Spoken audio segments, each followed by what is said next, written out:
تخیل کی طاقت کے بارے میں یہ کتاب ہے۔ یہ کتاب ایک گہرے عملی روحانی مفکر کے نظریات اور طریقوں کا ایک بے مثال سفر ہے، جس کا زندگی کا ویژن آپ کے اس تصور کو چیلنج کر سکتا ہے کہ انسان ہونے کا کیا مطلب ہے۔ مصنف نے زندگیوں کو بدلنے کے لیے تخیل کو استعمال کرنے کے طریقے تیار کیے ہیں، اور تخیل کی طاقت ان کی تمام اہم تحریروں کو اکٹھا کرتی ہے۔ مصنف کے اہم پیغامات میں سے ایک یہ ہے کہ کوئی بھی اپنے تخیل، اپنی سوچ کو صحیح طریقے سے استعمال کرنا سیکھ کر جو چاہے حاصل کر سکتا ہے۔ تخیل کو صحیح طریقے سے استعمال کرنے کا ایک بڑا حصہ یہ ہے کہ آپ کیا چاہتے ہیں اس کا فیصلہ کریں، اور پھر ایسا محسوس کریں جیسے خواہش پوری ہو چکی ہے۔ جان بوجھ کر ایسا کرنا جب آپ سوتے ہیں تو یہ اس کے پسندیدہ اور سب سے زیادہ حوصلہ افزا طریقوں میں سے ایک ہے۔ آپ کو جس چیز کی ممکنہ طور پر ضرورت یا خواہش ہو وہ پہلے ہی آپ کی ہے۔ آپ کو یہ دینے کے لیے کسی مددگار کی ضرورت نہیں، یہ اب آپ کی ہے۔ اپنی خواہشات کی تکمیل کا تصور کر کے اور محسوس کر کے اپنی خواہشات کو وجود میں لائیں۔ آپ کے حکم پر انسان اپنے خیالات اور شعور کے ذریعے چیزوں کو وجود میں لا سکتا ہے۔ شعور چیزوں کو دوبارہ زندہ کرنے یا وجود میں لانے کی طاقت رکھتا ہے۔ کسی کی حقیقت کو بدلنے کے لیے کسی کو اپنے شعور کو بدلنا چاہیے، اور اس بات پہ توجہ مرکوز کرنی چاہیے کہ وہ کیا بننا چاہتا ہے۔ یہ سمجھنا ضروری ہے کہ ہر چیز شعور ہے، سوچ ہے۔ موجودہ لمحے پر توجہ مرکوز کرنا ضروری ہے، اور ماضی یا مستقبل کے بارے میں فکر نہ کریں۔ شعور کی طاقت جسمانی دنیا میں ظہور اور شفا بخشتی ہے۔ یہ ضروری ہے کہ انا کو چھوڑ دیا جائے اور یہ جان لیا جائے کہ نفس اور مطلوبہ چیزیں الگ الگ نہیں ہیں۔ ایمان کے ساتھ اور بغیر کسی شک کے خدا سے حکمت مانگنے کا نتیجہ حاصل ہوگا۔ دوسروں کو معاف کرنا، مذمت کی رہائی اور شعور میں کسی بھی ضروری سطح تک بڑھنے کی صلاحیت کو اجازت دیتا ہے۔ ہر فرد کا اپنے بارے میں تصور ہی اس کا انعام بن جاتا ہے۔ شعور میں رکھے ہوئے خیالات جسمانی حقیقت میں ظاہر ہوتے ہیں۔ لفظ تخیل کے بہت سے مختلف معنی اور مفہوم ہیں۔ صرف تخیل کے ذریعے زندگی گزارنے سے ہی ہم حقیقی معنوں میں بالکل زندہ کہلا سکتے ہیں۔ تخیل نجات دہندہ ہے، اور تخیل کی پیدائش اور نشو و نما روایتی سے تجرباتی عقائد کی طرف منتقلی ہے۔ دنیا کسی فرد کے عقائد کی بنیاد پر مختلف صورتیں پیش کرتی ہے۔ دنیا کی تشکیل جس طرح ایک فرد کو دکھائی دیتی ہے، اس کا انحصار اس تصور کی حالت پہ ہوتا ہے جس سے وہ شخص جڑا ہوا ہوتا ہے۔ تخیل کی طاقت دنیا کو بنانے اور تشکیل دینے کے لیے بہت اہم ہے، اور اسے تصور اور شناخت کے ذریعے زندگی میں اپنے مقصد کے ساتھ استعمال کیا جا سکتا ہے۔ تخیل کی طاقت کو مسائل اور چیلنجوں پر قابو پانے کے لیے استعمال کیا جا سکتا ہے۔ ہر فرد کے دنیا کے بارے میں فکر یا نقطہ نظر کے دو الگ مراکز ہیں، فطری اور روحانی۔ کسی فرد کا اندرونی جسم اتنا ہی حقیقی ہے جتنا کہ بیرونی جسمانی جسم، لیکن یہ حقیقت کے زیادہ بنیادی حصے کا اظہار ہے۔ اندرونی جسم کو شعوری طور پہ ورزش اور ہدایت کی جانی چاہیے، اور اس کی حرکت بیرونی جسم کی حرکت کا تعین کرتی ہے۔ تخیل میں عمل کی واضح نمائندگی کے ذریعے خواہش کا ادراک کیا جا سکتا ہے۔ تخیل کی طاقت کو تصور کے ذریعے استعمال کیا جا سکتا ہے، اور ذہن کو کسی خاص مقصد یا خواہش پہ مرکوز کیا جا سکتا ہے۔ تخیل ایک طاقتور قوت ہے، جیسے گناہ معاف کرنے اور اپنے مقصد کو حاصل کرنے کے لیے استعمال کیا جا سکتا ہے۔ ہر شخص کے اندر دو متضاد اصول ہوتے ہیں، فطری اور روحانی۔ انسان کے اندرونی جسم کو فکر اور احساس کی اندرونی دنیا سے ہم آہنگ شعوری طور پہ استعمال اور ہدایت کی جانی چاہیے۔ انسان کے اندر کی جنگ ان کے تخیل میں لڑی جاتی ہے۔ تخیل کی طاقت کو بہتر مستقبل بنانے کے لیے استعمال کیا جا سکتا ہے۔ مفکروں کا خیال ہے کہ کسی چیز کے سچا ہونے کا پختہ یقین اسے سچ بنا سکتا ہے۔ قائل کرنے کے لیے شدید اندرونی کوشش اور توجہ کی ضرورت ہوتی ہے۔ اندرونی تقریر، خود کے ساتھ ذہنی گفتگو بیرونی واقعات کو متاثر کر سکتی ہے اور ایک قابل فہم دنیا بنا سکتی ہے۔ اندرونی تقریر شعور کی اس حالت کی عکاسی کرتی ہے جہاں سے کوئی دنیا کو دیکھتا ہے۔ اندرونی تقریر کو تبدیل کرنا کسی کی حالت اور زندگی کے واقعات کو بدل سکتا ہے۔ منفی اندرونی گفتگو کو پوری خواہشات پر مبنی مثبت اندرونی گفتگو سے بدلنا چاہیے۔ اندرونی گفتگو مستقبل کی کارروائی کا بیج ہے اور اسے شعوری طور پہ کنٹرول کیا جانا چاہیے۔ بیرونی دنیا مبصر کی ذہنی سرگرمیوں کا مظہر ہے۔ انسان کا تخیل عادت سے مجبور ہے اور اسے اپنے آئیڈیل کا احساس کرنے کے لیے بدلنا چاہیے۔ اگر آپ ذہنی طور پہ ٹھیک رہتے ہیں تو باقی سب ٹھیک ہو جائے گا۔ ذہنی غذا میں تبدیلی کے ذریعے آپ مشاہدہ شدہ واقعات کے دورانیے کو تبدیل کر سکتے ہیں، لیکن جب تک ذہنی خوراک میں تبدیلی نہیں آتی، آپ کی ذاتی تاریخ وہی رہتی ہے۔ آپ اپنی زندگی کو ان خیالات سے روشن یا تاریک کرتے ہیں جن سے آپ رضامند ہوتے ہیں۔ یہ ہمیشہ ممکن ہے کہ آپ جس انجام کو محسوس کرنا چاہتے ہیں اس کے بارے میں سوچیں۔ دنیا اور اس میں موجود ہر چیز شعور کا مظہر ہے۔ شعوری ذہن ذاتی اور انتخابی ہوتا ہے، جبکہ لاشعور غیر ذاتی اور غیر منتخب ہوتا ہے۔ شعور لاشعور پر خیالات کو متاثر کرتا ہے جو پھر انہیں شکل اور اظہار دیتا ہے۔ خیالات اور احساسات کے کنٹرول کے ذریعے لاشعور کا کنٹرول حاصل کیا جا سکتا ہے۔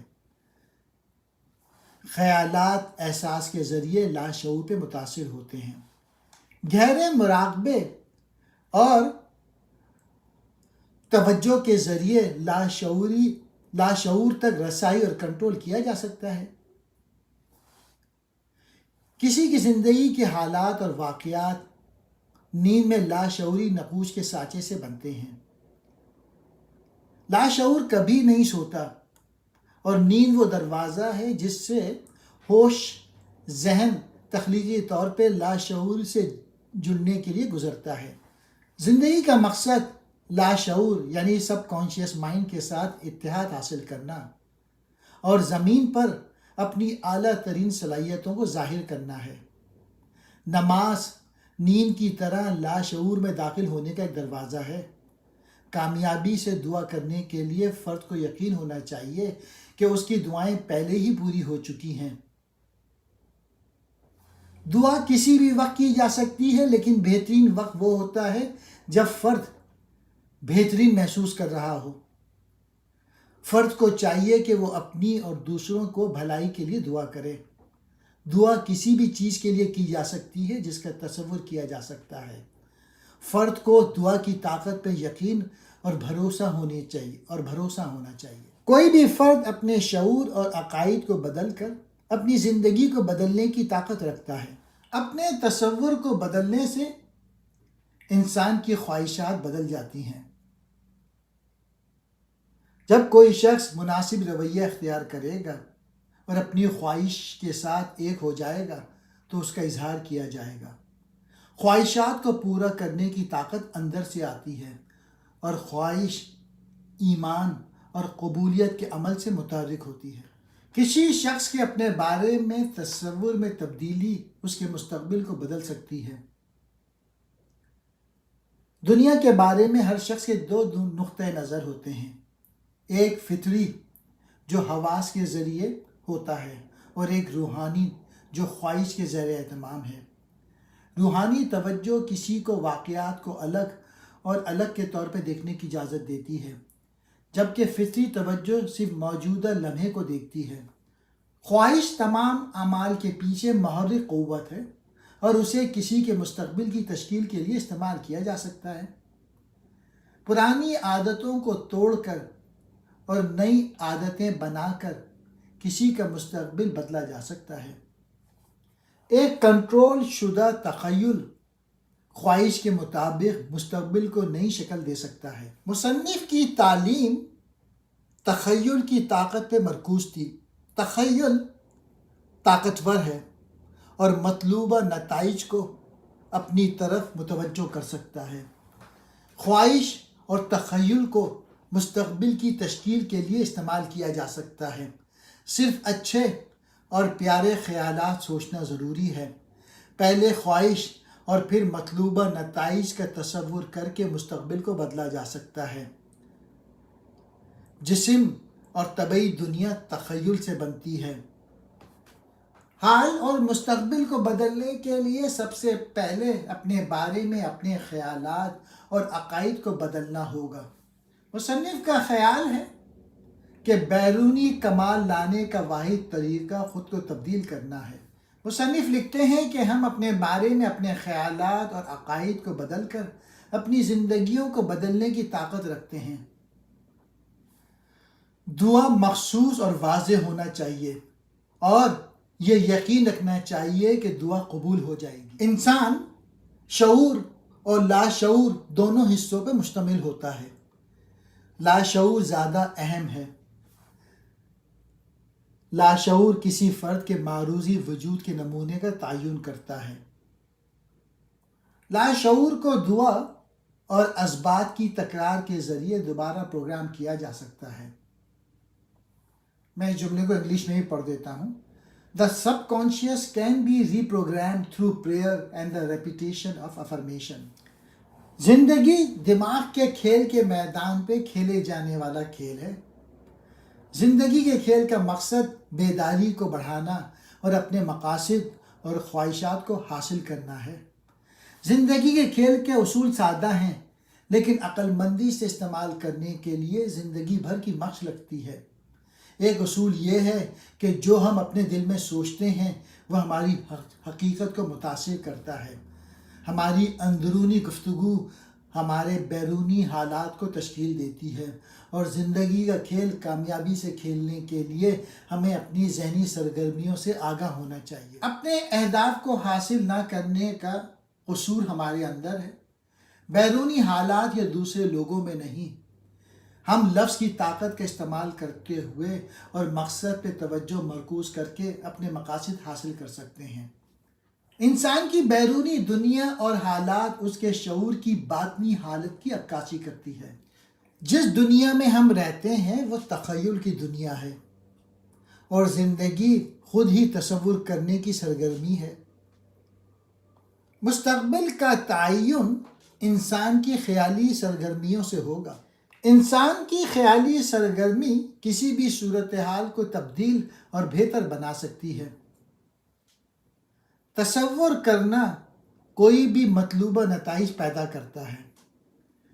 تصور کرنا شاعر، فنکار، اداکار، تقریر، سائنسدان، موجد اور کاریگر کی تخلیقی طاقت ہے۔ انسان کی خیالی سرگرمیاں زندگی کے حقائق اور حالات پیدا کرتی ہیں، چاہے وہ جان بوجھ کر ہو یا نادانستہ طور پہ۔ ایک شخص نے تصور کے ذریعے مکان خریدا حالانکہ اس کے پاس پیسہ نہیں تھا۔ تصور کرنا حقیقت کو تخلیق کرتا ہے اور ماضی کو بدل سکتا ہے۔ ہمارا مستقبل ہماری تخلیقی سوچ میں ہے، ہماری خیالی سرگرمیوں سے طے ہوتا ہے۔ تخیل کا استعمال حال اور مستقبل میں بھی تبدیلیاں لانے کے لیے کیا جا سکتا ہے، جیسا کہ کسی منفی صورتحال کو مثبت میں بدلنا یا مطلوبہ ہدف کو حاصل کرنا۔ کسی مطلوبہ نتیجے کا تصور کرنا اور اس میں حصہ لینا، جیسے خوابوں کے گھر میں رہنا، اس نتیجے کو حقیقت میں ظاہر کرنے کا باعث بن سکتا ہے۔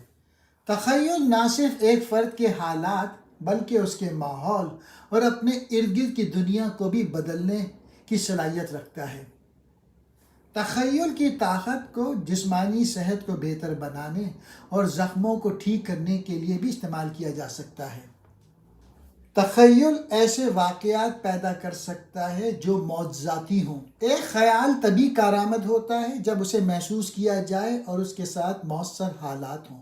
انسان کے لیے یہ ممکن ہے کہ وہ حسی ادراک سے آگے بڑھے اور ایک تخیلاتی ڈھانچے پر پوری طرح قبضہ کر لے۔ ایک خاتون نے اپنی تخیل کے استعمال سے خود کو جسمانی درد اور فالج سے نجات دلائی۔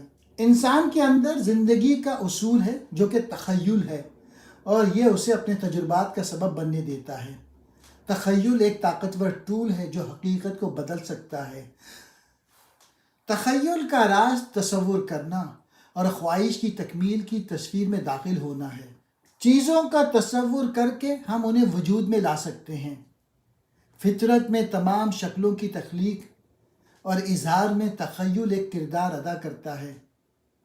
ہم منفی یا ناپسندیدہ خیالات کو مثبت خیالات سے بدلنے کے لیے اپنی تخیلات کا استعمال کر سکتے ہیں۔ دوسروں کے رویے اور حالات کو متاثر کرنے اور بہتر بنانے کے لیے تخیل کا استعمال ممکن ہے۔ تخیل کو جسمانی صحت اور تندرستی کو بہتر بنانے کے لیے استعمال کیا جا سکتا ہے۔ ہمارے تخیلات میں غیر متوقع اتفاقات اور واقعات کو جنم دینے کی طاقت ہے۔ تخیل کا استعمال زندگی اور وجود کی نوعیت کے بارے میں زیادہ سے زیادہ تفہیم کا باعث بن سکتا ہے۔ تخیل ایک طاقتور قوت ہے جو جسمانی تبدیلی لا سکتی ہے۔ فطرت میں تمام شکلیں تخیل سے تخلیق اور برقرار ہیں۔ یہ ضروری ہے کہ شعوری اور جان بوجھ کر تخیل کا استعمال کیا جائے۔ کسی کے تخیل کو بدلنے سے حقائق بدل سکتے ہیں۔ تخیل کی طاقت کسی کے حالات کو بدلنے اور مطلوبہ نتائج لانے کے لیے استعمال کی جا سکتی ہے۔ ان باتوں کا مقصد آپ ہیں اور فرد میں نفسیاتی تبدیلی لانا ہے۔ انسان، جسے نفسیاتی طور پہ سمجھا جاتا ہے، بیداری کی سطحوں کا ایک لامحدود سلسلہ ہے، اور آپ انفرادی طور پہ وہی ہیں جو آپ سوچتے ہیں۔ شعور ہی واحد حقیقت ہے، اور جہاں آپ نفسیاتی طور پہ ہوش میں ہیں، آپ کی زندگی کے حالات کا تعین کرتا ہے۔ آپ کی بیداری کی کیفیت ایک مقناطیس کی طرح ہے، زندگی کو اپنی طرف متوجہ کرتی ہے۔ آپ اپنے خیالات کو دوبارہ ترتیب دے کر اور انہیں صرف ایک سمت میں سفر کر کے اپنی دنیا کو بدل سکتے ہیں، اور آپ اپنی خواہش کی تکمیل کر سکتے ہیں۔ کمزور آدمی بار بار کہے کہ میں مضبوط ہوں تو وہ مضبوط ہو جائے گا۔ خواہش آپ کے عمل کی اہمیت ہے، کیونکہ آپ خواہش کے بغیر حرکت نہیں کر سکتے ہیں۔